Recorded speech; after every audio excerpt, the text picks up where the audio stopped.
여러분 안녕하십니까, 아이겠습니다. 대한민국이 월드컵, 북중미 월드컵 조별리그 3차전에서 남아공을 상대로 0대1 패배를 했습니다. 자, 경기를 유리하게 이끌고 나가다가 아쉽게 진 것도 아니고 슈팅 숫자, 기대 득점 모든 것이 밀린 상황에서 패배하고 말았습니다. 경기 내용 자체가 그들에게 밀렸습니다.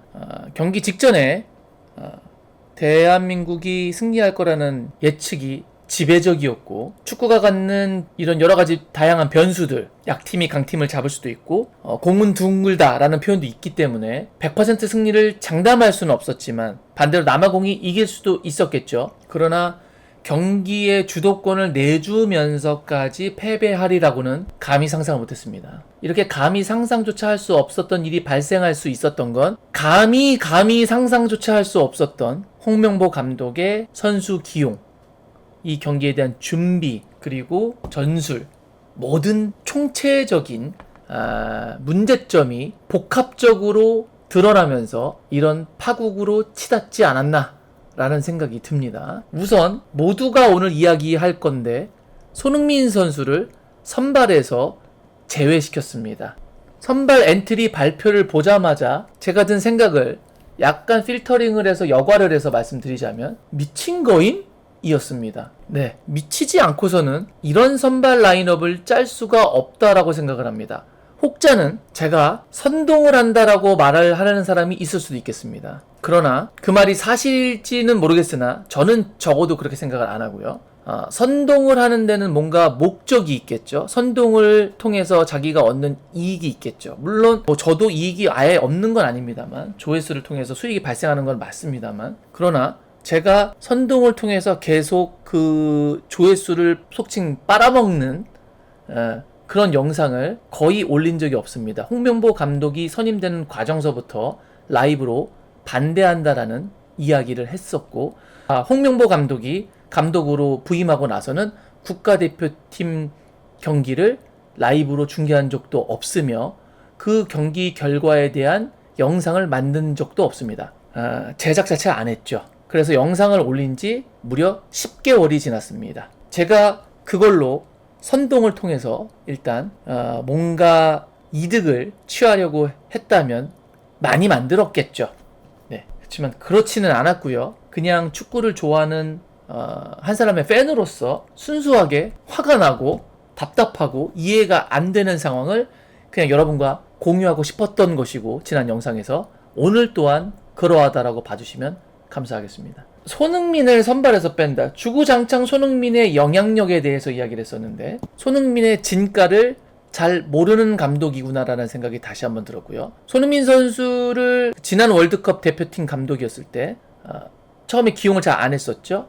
그리고 손흥민 선수를 뽑지 않은 이유에 대해서 나는 손흥민 선수가 잘하는지 사실 잘 모르겠다. 그런데 주변에서 하도 써보라고 해서 이번에 대표팀에 발탁을 했다 라고 인터뷰했던 기억이 아직 남아 있습니다. 그때부터 저는 홍명보 감독의 이런 안목에 대해서 매우 큰 의구심을 가졌었고, 어느 순간을 지난 후부터는 내 의구심이 사실이구나라고 개인적인 확신을 갖게 됐는데, 오늘 이 중차대한 경기에서 손흥민 선수를 선발 제외한 거, 지난 경기 때 일찍 뺀 것도 좀 문제가 있지 않았습니까?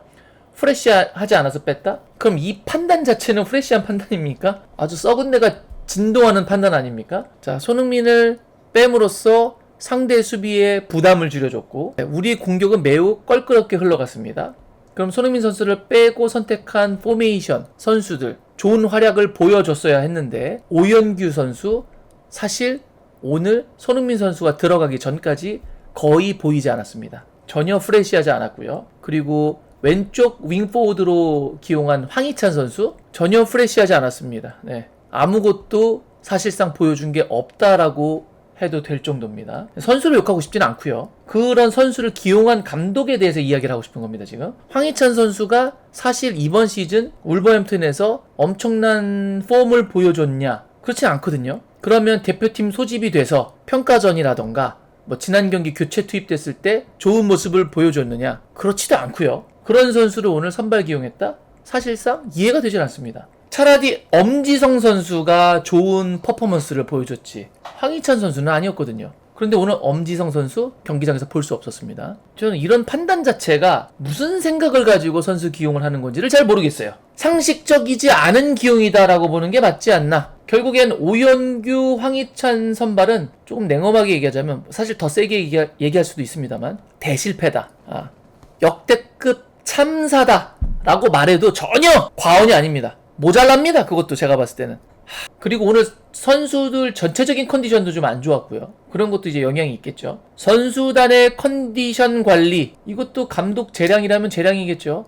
선수들 컨디션 관리도 실패했다. 예. 감독이 단순한 그런 코치가 아니지 않습니까? 매니저 아닙니까? 모든 걸 대부분 관리를 해야 됩니다.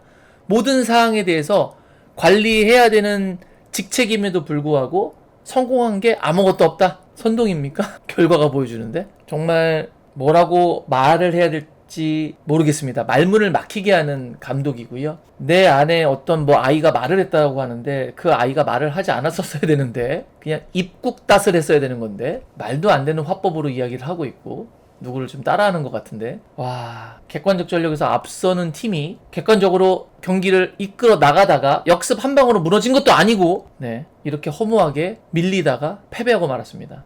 전적으로 감독 책임이고요. 그걸 넘어서서 이 감독을 불공정한 그 과정으로 선임을 한 축구협회 회장 정몽규 회장의 아주 독단적이고 독선적이고 문제가 있는 감독 선임 과정, 그 과정에 관여했던 이임생이라던가 여러 가지 많은 축구협회 분들, 그럼에도 불구하고 정몽규 회장을 다시 연임을 시키는 투표를 진행했던 축구협회 모든 관계자들의 종합적인 불찰 선물 세트다. 그리고 그 선물을 우리 대한민국 축구 팬들이 받아들었다. 선물 상자를 열었더니 썩은 내와 악취가 진동하더라.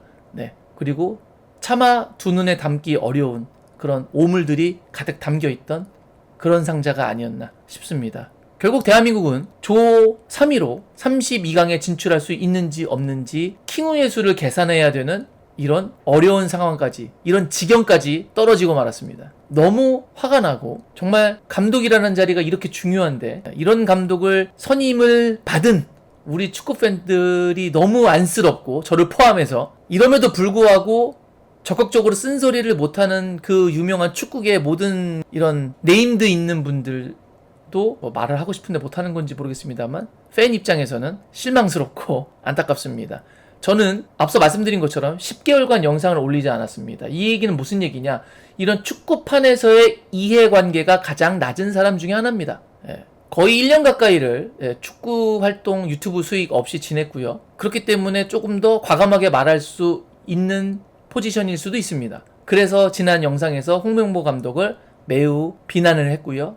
오늘은 사실 더 하고 싶으나 어떻게 보면 저번보다 어이가 없어서 힘이 빠지는, 저번에는 에너지가 정말 엄청났거든요. 분노하는 바람에. 지금은 어이가 없으니까 힘이 빠집니다. 뭔가 명장병에 걸린 건지 황희찬, 오영규는 정말 너무 놀랐고요. 답답했습니다. 선수들 비난이 아니라 그 선수들을 선발 기용한 오영규 선수는 제가 지난번에도 말씀드렸다시피 교체로 들어왔을 때 훨씬 더 잘하는 선수거든요. 저는 조규성 선발의 손흥민 왼쪽 윙포워드 기용이 좀 더 좋았다고 생각을 하는데 홍명보 감독은 그렇게 생각 안 했나 봅니다. 그리고 후반에 상대가 지쳐있을 때 오연규를 투입을 해서 좀 더 다이나믹한 움직임을 가져가는, 왜냐면 이 남아공이 이 그룹 A조에서 평균 신장이 가장 작은 팀이거든요. 키가 가장 작습니다. 조규성 선수를 좀 선발에 넣어서 많이 상대를 괴롭힐 필요가 있었는데 세컨볼도 계속 지금 남아공한테 뺏겼고, 우리는 상당히 간격이 벌어지고 패스미스가 많으면서 역습을 많이 당했고 전진을 잘 하지 못했고요. 남아공은 간격 유지를 잘하면서 수비를 잘 해냈고, 공을 뺏었을 때 위협적인 역습을 그래도 수차례 가져갔습니다. 전술 대응이 완전 실패라고 봐야죠. 무승부만 해도 2등을 하는 경기에서 패배를 하고만 홍명보, 더 늦기 전에 지금이라도 사임하는 게 맞지 않나 싶습니다. 물론 그분이 그럴 리가 없겠죠. 그럴 사람이었으면 아예 감독직을 맡지도 않았을 겁니다. 그리고 협회도 홍명보를 경질하진 않을 것 같습니다. 해준다면 땡큐한데 그럴 것 같진 않고요. 그 나물의 그 밥이기 때문에, 둘이 같은 편이기 때문에 그럴 것 같진 않습니다. 결국엔 32강을 우리가 킹우의 수로 올라가느냐 안 가느냐에 따라서 홍명보 감독이 계속 유임을 하느냐 아니면 이제 사임 또는 경질이 되느냐가 결정될 것 같습니다. 만약에 32강에 올라간다면 우리는 이런 경기력으로 승리를 해낼 수 있을까요? 힘들어 보입니다. 대도 안 되는 판단, 도전, 네, 모든 것이 엉망인 홍명보호였습니다. 참아내고 봐주시느라 정말 고생 많으셨고요. 32강전을 볼 수 있게 될지 볼 수 없게 될지는 다른 조, 우리가 A조기 때문에 실질적으로 순위가 끝난 조가 많지가 않습니다. 총 12개의 조가 있죠.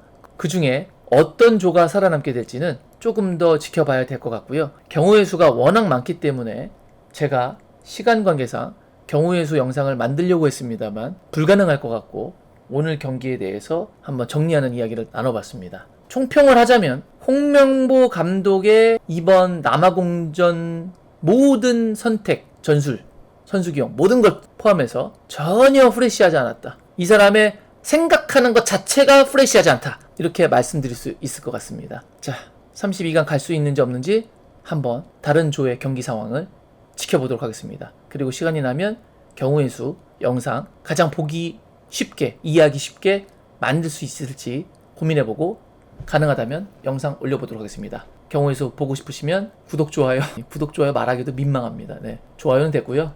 구독만 부탁드리도록 하겠습니다. 알림이랑 인사드리도록 하겠습니다. 함께 해주신 모든 분들 감사합니다. 그래도 대한민국 축구 대표팀을 응원해주시는 모든 분들 역시 대단하십니다. 역시 I guess.